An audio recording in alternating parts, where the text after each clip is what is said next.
you're into sewing or the sewing industry, or you just have a massive stash of fabrics, you are going to want to save this post. I'm a fabric designer, so it's part of my job to watch the runway and figure out what's coming next. But one thing I never see spoken about is how runway trends translate for the home sewist. Quick note that trends are not about dictating what's cool and what's not. It's about observing what's popular at the moment, culturally and socially. Let's start with the drop waist.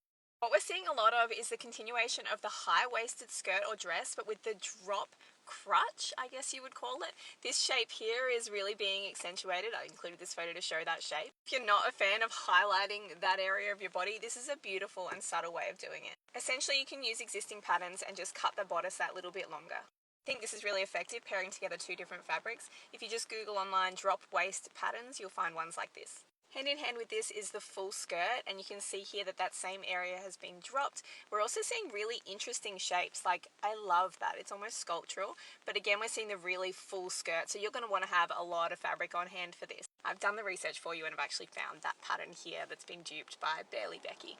This trend is probably for the more experienced sewer who has experience with draping and self-drafting, but it's this really cool idea of just draping the fabrics around you. Often we're seeing like an asymmetrical look like you can see here, and to balance it out we'll see one side is longer than the other. Like this asymmetrical hemline, which perfectly marries with the top. And again here we've got it slightly longer on this side. It just creates this beautiful sense of balance and flow. And you don't have to use luxe fabrics. I think that this pattern could be done with any fabric, but I found this tutorial online for a shoulder drape dress. Just Google this one if you want to have a go. Now again, this one probably demands a little bit of prowess, but I love these sculpted flowers we're seeing on the runway.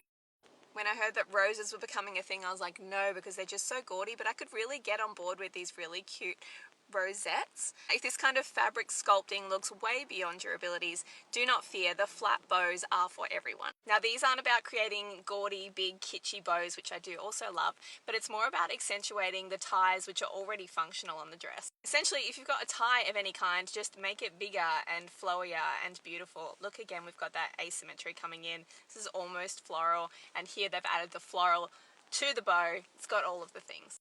You can see how just extending the ties here makes these garments a little bit more elevated and flowy. The corsette dress by Alice Patterns does this beautifully, but I really feel like you could do it to any pattern. And this flouncy corset dress by Pattern Establishment is beautiful, has all the vibes. This is kind of a part two to the same concept, but I am loving the idea of having our bows on the front, like twisted and functional and beautiful and sculptural. This trend, I just love it. Look at it here with this drop waist. Beautiful. And I've seen a lot of this kind of thing going around already in the sewing industry, so I think people have really jumped on this trend pretty quickly. It certainly got me rethinking anytime I have a closure if I could elevate it somehow by making ties. Anthropology jumped on it with this cute top, and heaps of other stores have followed suit. This isn't particularly groundbreaking, I'm just affirming that it's definitely a thing, and here are two patterns for you to check out if you want to dive into it. If you're not really comfortable with bias binding, you could always have a play with some ribbon.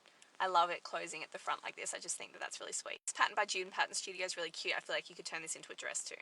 Ruffles, my gosh, this season we're going to be using so much fabric. We have giant asymmetrical ruffles, again paired with the asymmetrical one shoulder. We've got tiny ruffles paired with lace. Lace is a big thing on the runway. And we've got ruffles paired with ruching, which kind of gives the effect of the textile being two different textiles. If you want to get super technical, go ahead and make my day. But if you just want to keep it simple, I think this is really effective as well. But I'm more of a fan of the kitsch gaudy, and I think this by Molly Goddard is just amazing.